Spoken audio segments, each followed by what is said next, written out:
अगर किसी चीज को शिद्दत से चाहो तो पूरी कायनात तुम्हें उससे मिलाने में लग जाती है। ये डायलॉग तो आपने सुना ही होगा। लेकिन फोकस के मामले में अगर किसी चीज को आप शिद्दत से चाहो तो पूरी कायनात आपको इस कदर डिस्ट्रैक्ट करने में लग जाती है जिसका अंत ही नहीं है। अब करे तो क्या करे। हाँ, ऐसा होता है ना आपके साथ, कभी नोटिफिकेशन, कभी कोई मैसेज, कभी कोई मेल, कभी अचानक कोई रील दिख जाएगी और रील के बाद आप कहाँ चले जाते हैं उस 1 मिनट की रील से यूट्यूब के कौन से वीडियो में, इंस्टाग्राम के कौन से नोटिफिकेशन से कौन सी पोस्ट पर, पता ही नहीं चलता। वाकई में फोकस ना बहुत ही मुश्किल हो गया है। लेकिन आप एक लंबी सांस लीजिए और अब अगला आधा घंटा इन्वेस्ट कीजिए इस समरी पर, क्योंकि ये आपको तरीका बताएगी कि जो आपका फोकस भटका हुआ है या भटक रहा है इधर उधर डिस्ट्रैक्शंस में, उसको कैसे सही दिशा में लाया जाए। तो नमस्कार दोस्तों, मैं हूँ गीगलर रूबी पारिक आपके साथ और गीगल पर आज की समरी है fast focus, a quick start guide to mastering your attention, ignoring distractions and getting more done in less time, जिसे लिखा है डेमन ज़हारिएट्स ने। इस समरी की अगर हम बात करें तो यहाँ पर आपके टारगेट गोल्स को पूरा करने के लिए जरूरी है फोकस, क्योंकि फोकस के बिना आप अपने काम के डेडलाइन को मिस कर देंगे, जरूरी काम को टालते रहेंगे और इंटरनेट सर्फ करते हुए या खुली आंखों से सपने देखते हुए अपना टाइम बर्बाद कर देंगे। अब आप कह रहे हैं कि कर देंगे, कर रहे हैं, ऐसा बहुत लोगों के साथ हो रहा है। वहीं दूसरी तरफ डिस्ट्रैक्शन ही वो चीज है जो आपका किसी काम से ध्यान हटाती है। तो ये एक्सटर्नल यानी बाहरी या इंटरनल यानी अंदर के फैक्टर्स की वजह से हो सकता है। कुछ एक्सटर्नल फैक्टर्स है लोगों का आपको डिस्टर्ब करना, आपके बैकग्राउंड में शोर होना और आपके आसपास का माहौल बिखरा हुआ होना या गंदा होना। वहीं इंटरनल फैक्टर्स का मतलब होता है कि किसी इंसान में इंटरेस्ट की कमी होना, नेगेटिव इमोशंस और कम एनर्जी। इसलिए आपको फोकस करने और डिस्ट्रैक्शन यानी अपना ध्यान भटकने से बचाने के लिए खुद को ट्रेन करने की जरूरत है। इस समरी में आप जानेंगे कि अटेंशन कितने तरह का होता है, क्या वजह है कि हम अपना फोकस खो देते हैं और जिंदगी में बेहतर फोकस होने के क्या फायदे हैं। अपने फोकस को बेहतर कैसे किया जा सकता है, आप इसके बारे में कई टिप्स भी सीखेंगे। अपने अटेंशन को मास्टर करने, डिस्ट्रैक्शन से बचने और ज्यादा काम पूरा कर पाने के लिए इस समरी को पूरा जरूर सुने। तो इसकी जर्नी को शुरू करते हैं और पहला चैप्टर है फोकस डिफाइंड। अटेंशन 4 तरह का होता है। पहले 2 कंट्रोल्ड और अनकंट्रोल्ड के बारे में है, बाकी तो आपके फोकस को किसी एक चीज या कई चीजों पर शिफ्ट करने के बारे में है। पहला टाइप है वॉलंटरी अटेंशन, जिसका मतलब होता है वो फोकस जिसे आप कंट्रोल कर सकते हैं। इसका मतलब है आपको किन चीजों पर ध्यान देना है ये आप खुद कंट्रोल करते हैं। एग्जाम्पल के लिए, आपकी फैमिली टीवी देख रही है और आप किताब पढ़ रहे हैं। क्योंकि टीवी की वजह से पीछे आवाज हो रही है तो आपको पढ़ने पर ध्यान देने में दिक्कत आती है। फिर आप अपनी फैमिली को टीवी का वॉल्यूम कम करने के लिए कहते हैं ताकि आप फोकस कर सके। डिसीजन लेने का काम आपके कॉन्शियस माइंड के द्वारा किया जाता है। ऊपर के एग्जाम्पल में आपने अपने डिस्ट्रैक्शन को पहचाना और अपने अटेंशन को बनाए रखने का तरीका चुना। इसमें आप कंट्रोल करते हैं कि आप क्या कर रहे हैं, किन चीजों को नोटिस करना है और किन्हें अनदेखा। ये डिसीजन लेकर आप अपने आप को जरूरी चीजों पर ध्यान देना सिखाते हैं। वॉलंटरी अटेंशन को मसल से कंपेयर किया जा सकता है। जैसे कि एक्सरसाइज और लगातार एफर्ट लगाने से मसल स्ट्रांग हो जाते हैं, वैसे ही अगर आप अपने वॉलंटरी अटेंशन को ट्रेन करते हैं तो आप अपने अटेंशन को बढ़ा सकते हैं और जो काम आप कर रहे हैं उस पर कंट्रोल पा सकते हैं। दूसरा टाइप है इनवॉलंटरी अटेंशन, जिसका मतलब है वो अटेंशन जिसे आप कंट्रोल नहीं कर सकते। इसका मतलब है आप क्या नोटिस करते हैं इसे चुनने पर आपका कोई कंट्रोल नहीं होता, क्योंकि आपका माइंड बिना कुछ किए ही आपको माहौल में जो डिस्ट्रैक्शन है उसे पहचान लेता है। जैसे कि जब पूरी तरह से शांति हो और कोई अचानक से चिल्ला दे, तब भले ही आप कितने भी फोकस्ड क्यों ना हो, उस आवाज पर आपका ध्यान चला ही जाएगा। और ऐसा इसलिए होता है क्योंकि इनवॉलंटरी अटेंशन आपको ऐसे सिग्नल्स भेजता है जो कि किसी अलर्ट, रिमाइंडर या वार्निंग की तरह काम करते हैं। इसका दूसरा एग्जाम्पल है जब आपको किसी दोस्त का मैसेज आता है, तब आपका फोन बजता है और आपका ध्यान अचानक फोन की तरफ चला जाता है, क्योंकि आपका माइंड उस नोटिफिकेशन को पहचान लेता है। आपने उस समय सोचा नहीं होता है कि आप डिस्ट्रैक्ट हो जाएंगे, क्योंकि जब कोई मैसेज आता है तो आप कंट्रोल नहीं कर पाते। तीसरा टाइप है ब्रॉड अटेंशन, जो कि आपको किसी सिचुएशन की बड़ी पिक्चर बनाने में हेल्प करता है। इसका मतलब है कि आप अपना ध्यान अलग अलग फैक्टर्स पर फोकस करते हैं। आप सिर्फ किसी एक चीज पर ध्यान नहीं देते हैं, क्योंकि आप अलग अलग ऑप्शंस और सिचुएशन को भी देखते रहते हैं। एग्जाम्पल के लिए, एक जनरल दुश्मनों के खिलाफ जीतने के लिए मिलिट्री स्ट्रेटेजी बनाता है। बड़ी डिटेल्स पर ध्यान देने के लिए वो ब्रॉड अटेंशन का इस्तेमाल करता है, जैसे कि स्ट्राइक प्लान के लिए मैप बनाना, दुश्मन की मूवमेंट पर ध्यान रखना और सप्लाई लाइंस को देखते रहना। इसका एक और एग्जाम्पल है बास्केटबॉल टीम का कोच, जो कि गेम की स्ट्रेटेजी बनाता है। वो ब्रॉड अटेंशन का इस्तेमाल करके उन अलग अलग सिचुएशन का अंदाजा लगाता है जिसका सामना उसके प्लेयर्स को कोर्ट में करना पड़ सकता है। फिर उस सिचुएशन से निकलने के लिए कोच स्ट्रेटेजी बनाता है। चौथा टाइप है फोकस्ड अटेंशन। ब्रॉड अटेंशन को अप्लाई करने के बाद फोकस्ड अटेंशन का इस्तेमाल किया जाता है, क्योंकि ये आपको स्पेसिफिक डिटेल्स पर ध्यान देने में हेल्प करता है। एग्जाम्पल के लिए, मान लीजिए कि जर्नल को किसी एरिया पर कब्जा करने के लिए स्ट्रेटेजी बनाने में दिक्कत आ रही है, क्योंकि वो दुश्मन की ताकत और नंबर दोनों को ध्यान में रखकर स्ट्रेटेजी बनाना चाहता है। इसका उपाय ये है कि उसे सिर्फ स्पेसिफिक प्रॉब्लम को सॉल्व करने पर ध्यान देने के लिए फोकस्ड अटेंशन का इस्तेमाल करने की जरूरत है। वहीं जब आपकी बास्केटबॉल टीम को फोर्थ क्वार्टर के 10 सेकंड के अंदर अपने स्कोर को बचाना होता है, तो ऐसा कर पाने के लिए कोच को 3 पॉइंट का डिफेंस स्ट्रेटेजी बनाने पर ध्यान देना चाहिए, क्योंकि हो सकता है कि दुश्मन टीम में भी एक ऐसा प्लेयर हो जो इन 3 पॉइंट्स को स्कोर करने की काबिलियत रखता हो। यहां तक समझ लिया है। अगला चैप्टर है व्हाई वी लूज फोकस। मतलब ये कि हमारा फोकस खो जाने के 5 फैक्टर होते हैं और उन्हें ठीक करने के लिए उन्हें पहचानना बहुत जरूरी है। पहला फैक्टर है इंटरेस्ट की कमी होना। जब आप किसी काम में इंटरेस्टेड नहीं होते हैं तब आप उस पर ध्यान नहीं दे पाते हैं, पर जब आप इंटरेस्टेड होते हैं तब आप उसे करने के लिए एक्साइटेड महसूस करते हैं। आप जितना ज्यादा किसी काम में इंटरेस्टेड होंगे, उतनी ही आसानी से आप उस काम को खत्म कर पाएंगे और डिस्ट्रैक्शन को अनदेखा कर पाएंगे। दूसरा फैक्टर है नेगेटिव इमोशंस, जैसे कि स्ट्रेस, डिप्रेस, अकेलापन और चिड़चिड़ा महसूस करना। अब कभी कभी इन नेगेटिव इमोशंस को महसूस करते हैं और ये आपको डिस्ट्रैक्ट करते हैं। तो एक बार जब ये आपके माइंड में बैठ जाते हैं तो आपका ध्यान जो काम आपको करना चाहिए उससे हटकर उनकी तरफ चला जाता है। तीसरा फैक्टर है चीजें ठीक से ऑर्गेनाइज न रहना। आपको हर दिन के लिए परफेक्ट टू डू लिस्ट या टाइम फ्रेम बनाने की जरूरत नहीं है। आपको बस एक आसान और जिसे पूरा किया जा सके वैसा वर्क शेड्यूल बनाने की जरूरत है। उसे फॉलो करके लगातार अपने फोकस को मैनेज करते रहे और उससे घबराइए मत। चौथा फैक्टर है एनर्जी का लेवल कम होना। फोकस करने के लिए बहुत ज्यादा एनर्जी की जरूरत होती है। आपको ये एनर्जी हेल्दी खाना खाने, भरपूर नींद लेने और रोज एक्सरसाइज करने से मिल सकती है।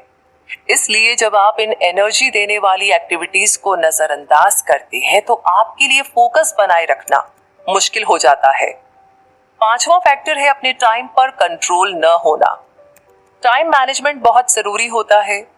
जिस समय जिस काम का समय है उस पर ही ध्यान देने की कोशिश करें। आपको लोगों को अपने काम के बीच में डिस्टर्ब नहीं करने देना चाहिए, क्योंकि इससे आप डिस्ट्रैक्ट हो जाते हैं। इसलिए काम को समय लगाकर ठीक से करें और जरूरी काम खत्म होने के बाद ही दूसरे कामों पर ध्यान दें। जब आप ध्यान देने की कोशिश करते हैं तब शायद आपका सामना इन 5 फैक्टर्स से हो सकता है। अगर इन फैक्टर्स को अच्छे से मैनेज नहीं किया गया तो ये आपके फोकस करने की एबिलिटी पर असर डालते हैं। एक बार जब आप इन फैक्टर्स को एक्सपीरियंस करते हैं तो आपका दिमाग इधर उधर भटकने लगता है, पर इसमें कोई प्रॉब्लम नहीं है। फोकस न कर पाना हमेशा बुरा नहीं होता है। कितनी अच्छी लाइन है ना, सुनकर थोड़ा ठीक लग रहा है। क्योंकि जब आपका माइंड इधर उधर भटकने लगता है तब आपका ब्रेन क्रिएटिव हो जाता है।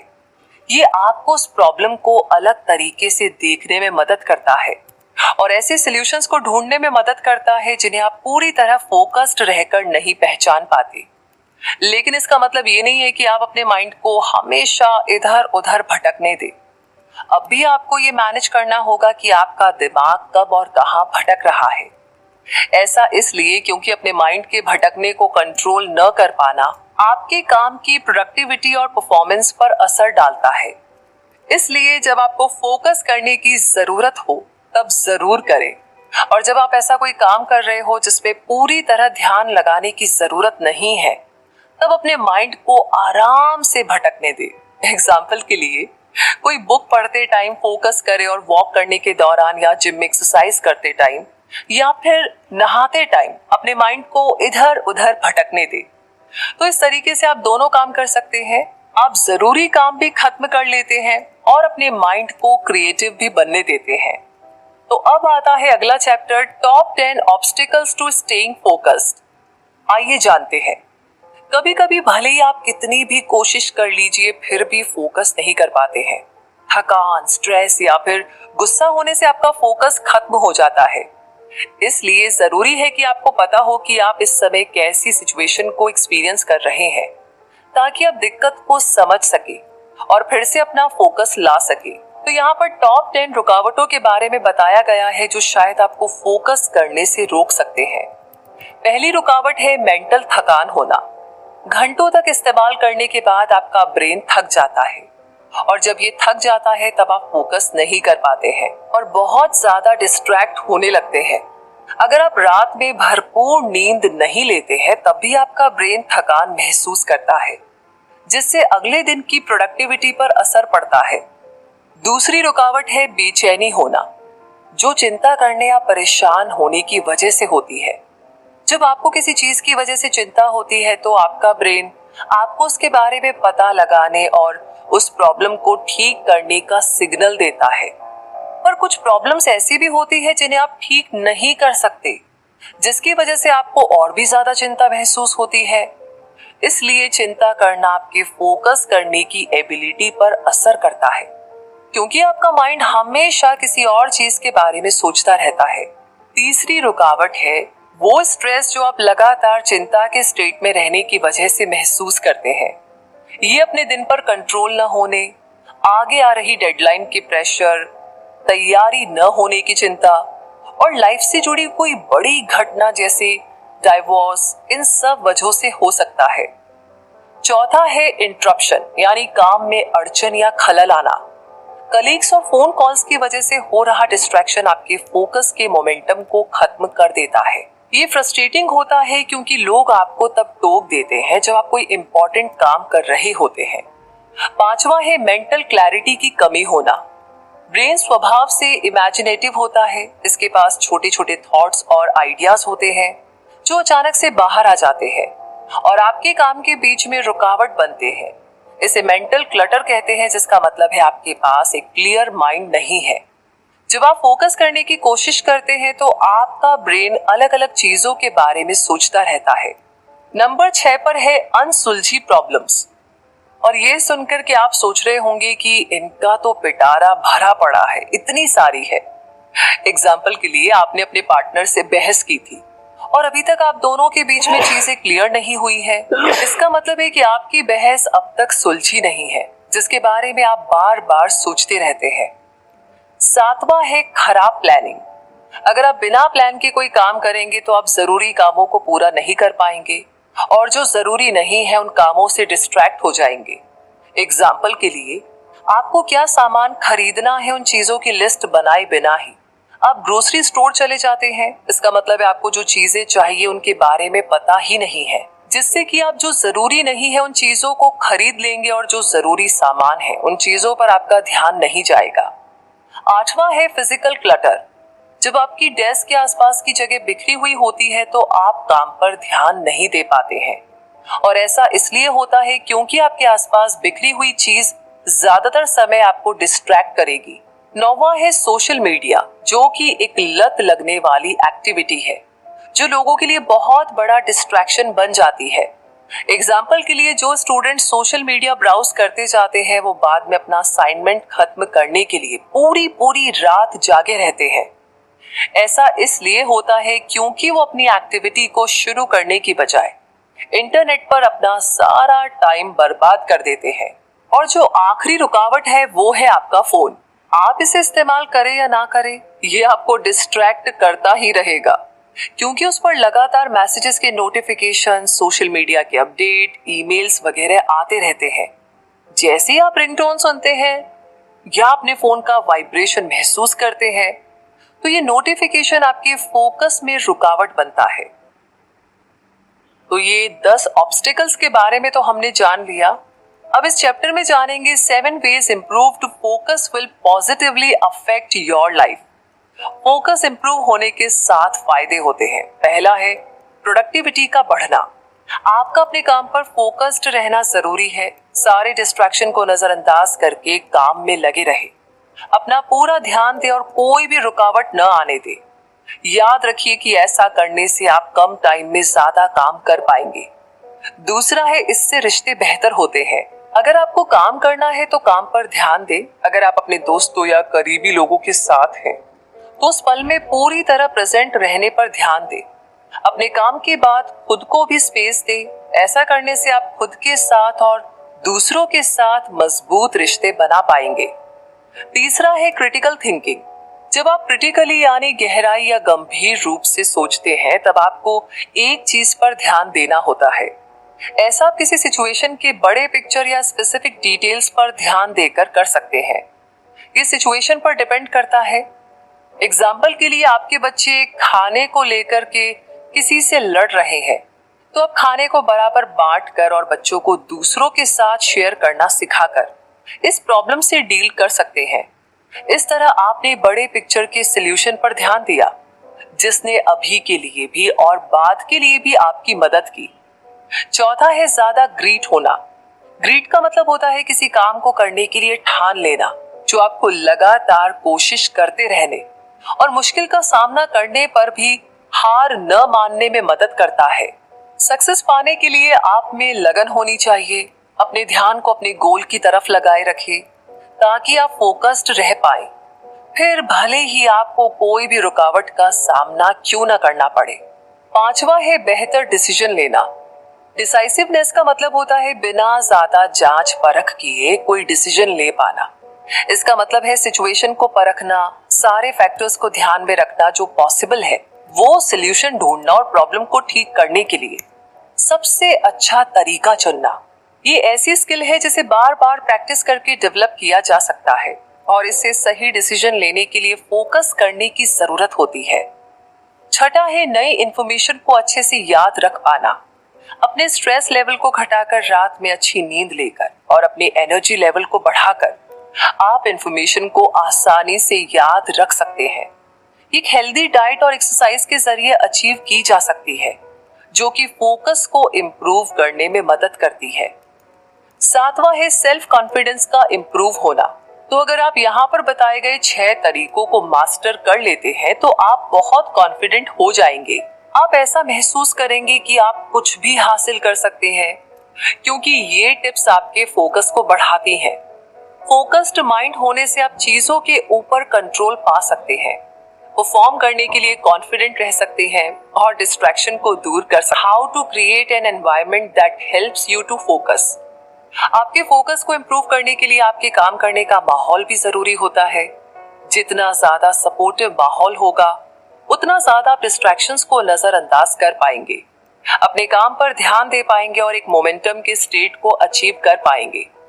क्योंकि अगर आपके माहौल में सब कुछ अस्त व्यस्त होगा तो आप अपने अटेंशन को मैनेज नहीं कर पाएंगे।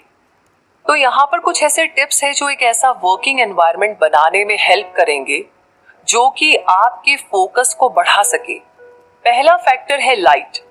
ऐसा माहौल जहां लाइट कम हो वहां आप फोकस नहीं कर पाएंगे, ये आपको अनप्रोडक्टिव बना देगा।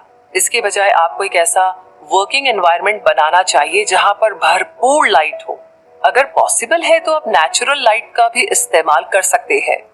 इसका एक एग्जाम्पल है ऐसी लाइब्रेरी में जाना जहां पर लाइट कम है।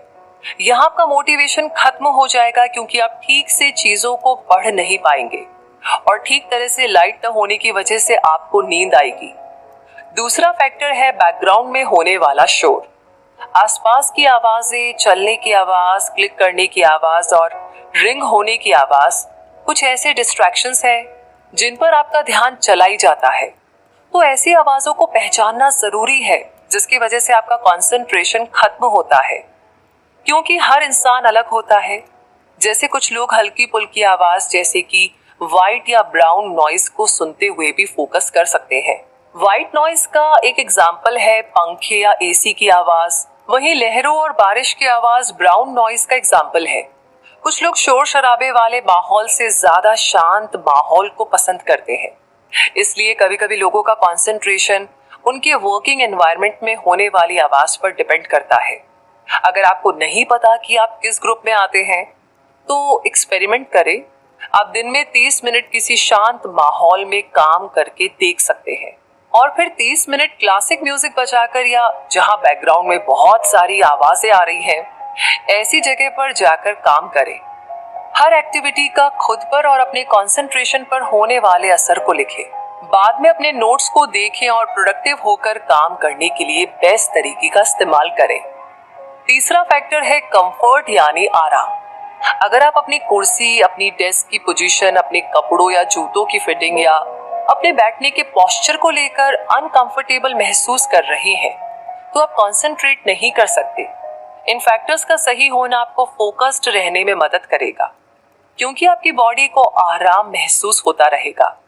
इसके लिए आप अपनी चेयर को दूसरी कंफर्टेबल चेयर से बदल सकते हैं, अपने डेस्क की हाइट को एडजस्ट कर सकते हैं और अपने टाइट जूतों को हटाकर आरामदायक जूते ला सकते हैं।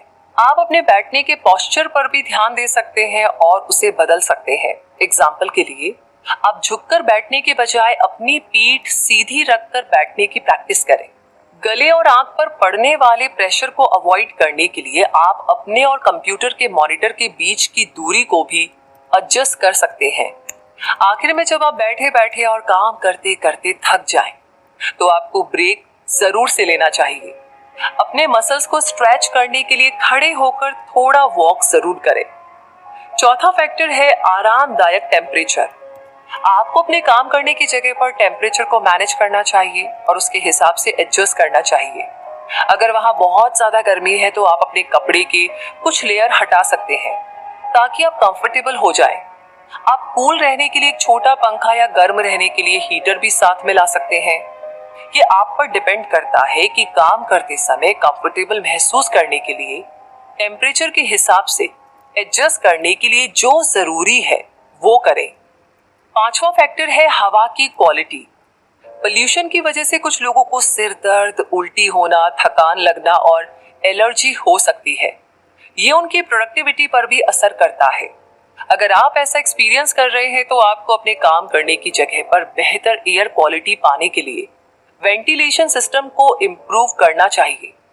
फ्रेश हवा लेने के लिए आप ब्रेक लेकर बाहर भी जा सकते हैं। छठा फैक्टर है सेंट यानी सुगंध। कुछ स्मेल या महक आपका ध्यान भटकाती है। इसके कुछ एग्जाम्पल है मछली की स्मेल, ऐसा इंसान जिसकी बॉडी से बदबू आती हो, या फिर कोई स्ट्रॉन्ग परफ्यूम। वही कुछ स्मेल आपके ध्यान को बढ़ाने में मदद भी करती है। इसके कुछ एग्जाम्पल है पुदीना, दालचीनी, कपूर की स्मेल और सेंट वाली मोमबत्ती, तेल और अगरबत्ती की खुशबू। तो अच्छी खुशबू आपके मूड पर असर डालती है, आपको ज्यादा अलर्ट रखती है और आपके कंसंट्रेशन को बढ़ाती है। दिक्कत यह है कि आप सेंट वाली मोमबत्ती को कहीं भी नहीं जला सकते। आपके पास ऐसा करने की आजादी बस घर में होती है। इसलिए अगर आप पब्लिक प्लेस में काम करते हैं तो आपको दुर्गंध से बचने के लिए जगह ढूंढकर बैठनी चाहिए। सातवां फैक्टर है दूसरे लोगों का होना।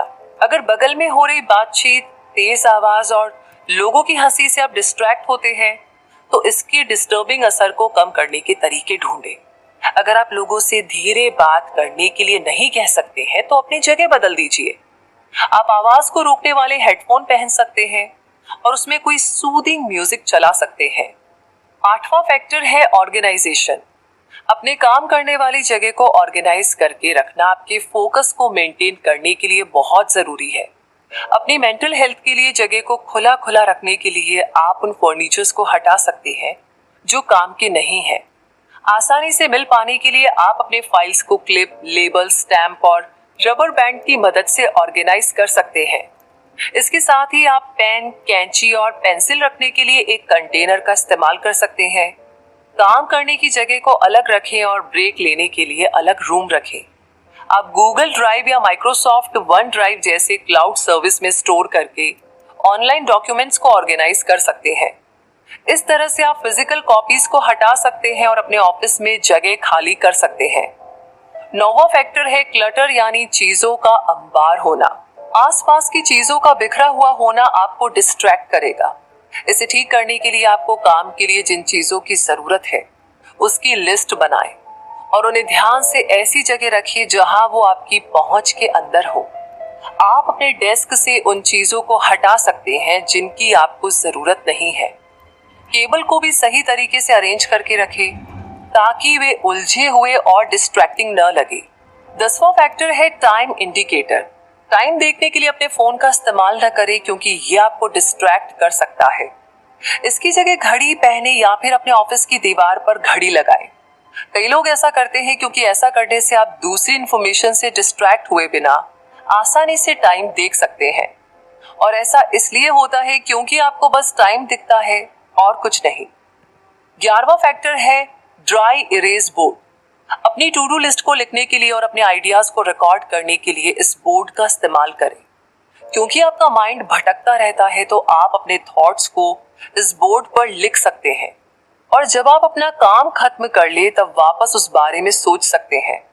आप अलग अलग चीजों के लिए लेबल लगा सकते हैं ताकि आप कंफ्यूज ना हो। एग्जाम्पल के लिए टू डू लिस्ट के लिए रेड, रिमाइंडर के लिए ब्लू, अचानक आए थॉट्स के लिए ग्रीन और बहुत ही अच्छे आइडियाज के लिए ब्लैक। तो इस चैप्टर में हमने बात की माहौल को बनाने के बारे में ताकि हम अच्छे से फोकस कर पाए।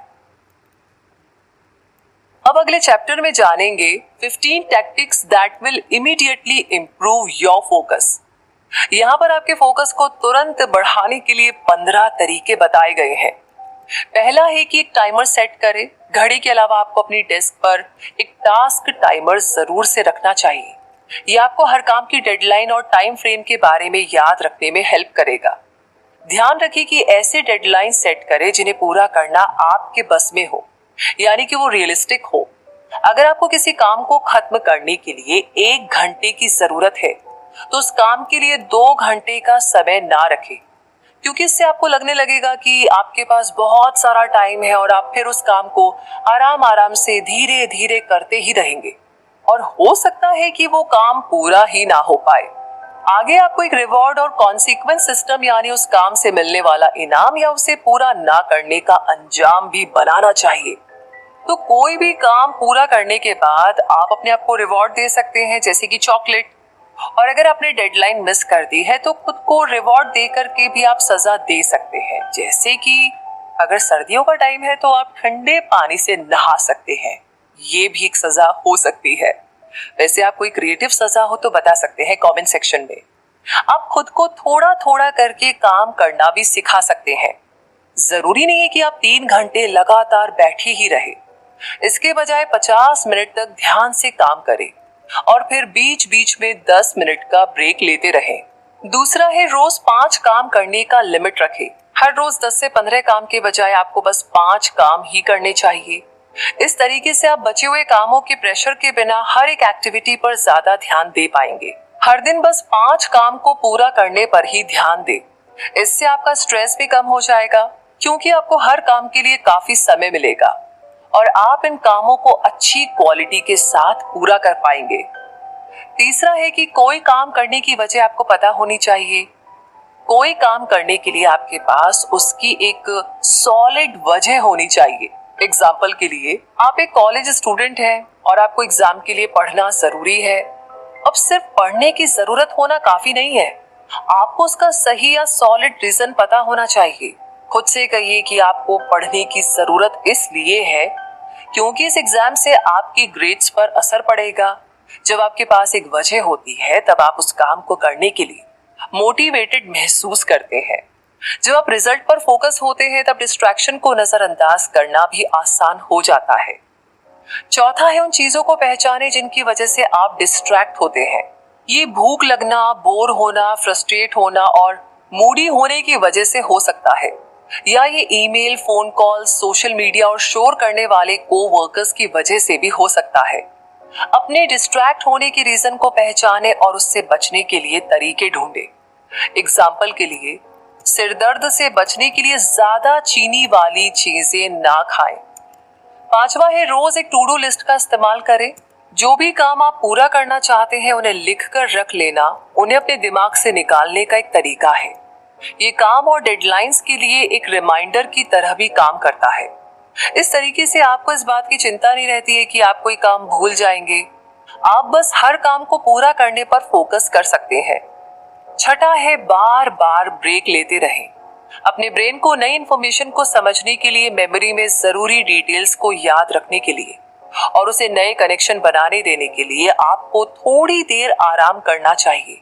आपको इसके लिए अफसोस करने की जरूरत नहीं है, क्योंकि ब्रेक लेने का मतलब समय बर्बाद करना नहीं होता है।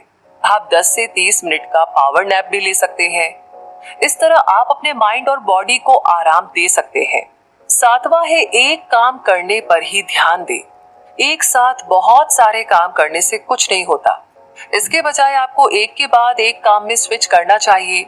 ऐसा करने के लिए आपको पहले किसी एक काम पर ध्यान देना होगा, फिर उसके बाद दूसरे काम पर और फिर उसके बाद किसी और काम पर, जब तक कि आप सारे कामों को खत्म न कर ले। सारे कामों को एक साथ करने की कोशिश बिल्कुल भी ना करें, क्योंकि इससे आप बस स्ट्रेस लेंगे, जिसकी वजह से आपकी परफॉर्मेंस की क्वालिटी पर असर पड़ सकता है।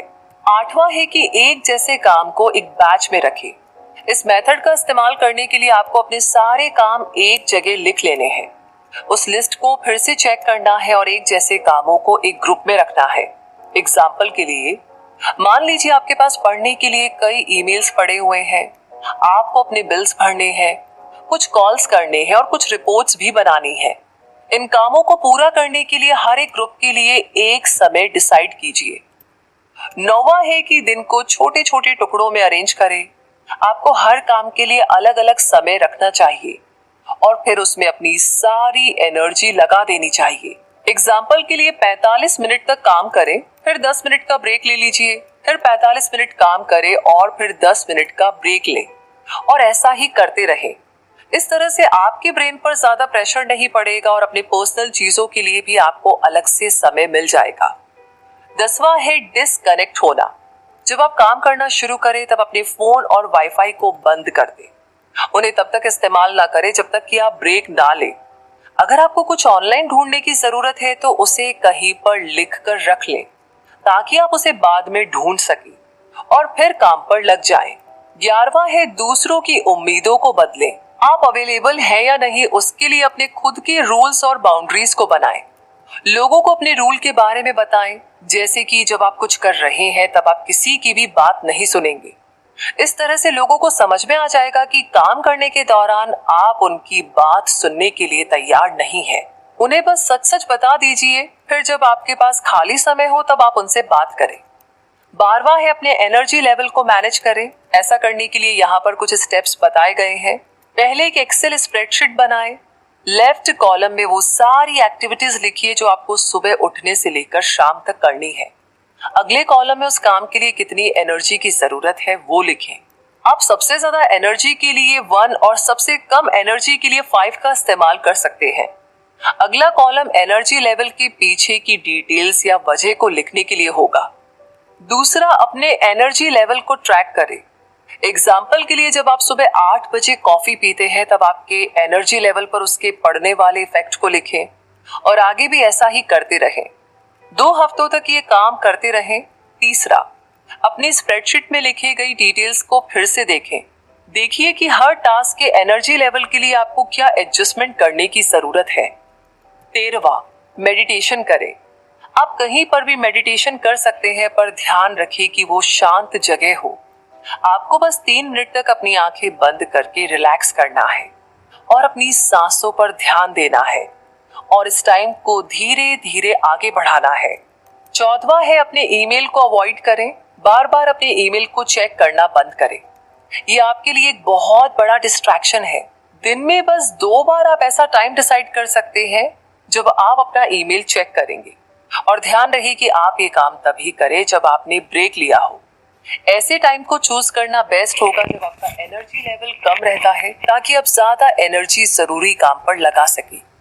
और किसी को बहुत ही अर्जेंट है तो वो आपको कॉल करेगा, मैसेज करेगा 2 बार 3 बार, तो ऐसा कुछ नहीं है कि जो छूट जाएगा या फिर कुछ नुकसान हो जाएगा। कोशिश करके देखिए। 15वां है, अपने अंदर के परफेक्शन चाहने वाले इंसान को शांत करें।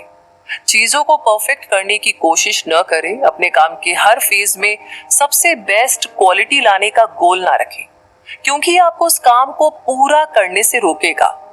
और अब आखिर में बिना एडिट किए 10 मिनट तक लगातार किसी काम को करने पर ध्यान दें। आपको आर्टिकल लिखने या रिपोर्ट बनाने के लिए तुरंत इंफॉर्मेशन रिसर्च करने की जरूरत नहीं है। अपने सवालों को लिख ले और उनके जवाब बाद में खोजें और उस समय काम करते रहें। 10 मिनट काम करने के बाद गलतियों को सुधारें और खाली जगह को भरें। इस तरह से आपका ध्यान नहीं भटकेगा और आप जैसा चाहते हैं वैसी क्वालिटी का काम भी आपको मिल जाएगा। और इन्हीं सारी बातों को जानते हुए समझते हुए हम पहुंच गए हैं कंक्लूजन पर। तो मुद्दा मामला ऐसा है कि आपने सीखा कि अटेंशन 4 तरह के होते हैं: वॉलंटरी, इनवॉलंटरी, ब्रॉड और फोकस्ड। वॉलंटरी अटेंशन तब होता है जब आप ये कंट्रोल करते हैं कि अपना ध्यान, अपना फोकस कहां पर लगाना है। इनवॉलंटरी अटेंशन तब होता है जब आप अचानक आ रही रुकावटों को कंट्रोल नहीं कर पाते। ब्रॉड अटेंशन का मतलब होता है सिचुएशन की बड़ी तस्वीर पर फोकस करना, और फोकस्ड अटेंशन का मतलब है एक एक डिटेल को देखना और समझना। आपने ये भी जाना कि फोकस न कर पाने के 5 रीजन होते हैं। हो सकता है कि आपका उस काम में इंटरेस्ट न हो, आप नेगेटिव इमोशंस महसूस कर रहे हो, आपने चीजों को ठीक से ऑर्गेनाइज न किया हो, आपका एनर्जी लेवल कम हो, या फिर टाइम के ऊपर आपका कंट्रोल ना हो। आपने फोकस्ड रहने के रास्ते में आने वाली 10 रुकावटों के बारे में भी जाना। वो है मेंटल थकान, बेचैनी, स्ट्रेस, रुकावटें, मेंटल क्लैरिटी की कमी, अनसुलझी प्रॉब्लम्स, अच्छी प्लानिंग का न होना, फिजिकल क्लटर, सोशल मीडिया और आपका फोन। आपने उन 7 फायदों के बारे में भी जाना जो आपकी जिंदगी में बेहतर फोकस होने की वजह से होते हैं। वो है प्रोडक्टिविटी का बढ़ना, रिश्तों में सुधार होना, क्रिटिकल थिंकिंग का बेहतर होना, ज्यादा डेडिकेशन होना, बेहतर डिसीजन लेना, बेहतर तरीके से चीजों को समझना और सेल्फ कॉन्फिडेंस का इम्प्रूव होना। आपने एक ऐसा माहौल बनाना भी सीखा जो आपको फोकस करने में बहुत हेल्प करता है। आपको इन फैक्टर्स का ध्यान रखना चाहिए: लाइटिंग, बैकग्राउंड में होने वाली सारी आवाजें, कंफर्ट, टेम्परेचर का सही होना, हवा की क्वालिटी, सुगंध या दुर्गंध, लोगों की मौजूदगी, ऑर्गेनाइजेशन, क्लटर, टाइम इंडिकेटर और एक व्हाइट बोर्ड का इस्तेमाल करना। आखिर में आपने अपने फोकस को तुरंत बढ़ाने के 15 तरीके भी सीखे हैं, जो अपने रोज के काम को 5 तक लिमिट करना, उस काम को करने की वजह पता होना, जिन चीजों से आप डिस्ट्रैक्ट होते हैं उनके बारे में पता होना, रोज टू डू लिस्ट का इस्तेमाल करना, बार बार ब्रेक लेते रहना और एक समय पर एक ही काम करना। आप एक जैसे कामों को एक ग्रुप में भी रख सकते हैं, अपने दिन को छोटे छोटे टुकड़ों में अरेंज कर सकते हैं, अपने फोन से डिस्कनेक्ट हो सकते हैं, दूसरों की उम्मीदों को बदल सकते हैं, अपने एनर्जी लेवल को मैनेज कर सकते हैं, मेडिटेशन कर सकते हैं, बार बार ईमेल चेक करना अवॉइड कर सकते हैं और अपने अंदर के परफेक्शन चाहने वाले इंसान को भी थोड़ा शांत कर सकते हैं। तो ये लेसन आपके फोकस को मेंटेन करने में, हाई क्वालिटी का काम करने में और कम टाइम में ज्यादा काम पूरा कर पाने में आपकी मदद करेंगे।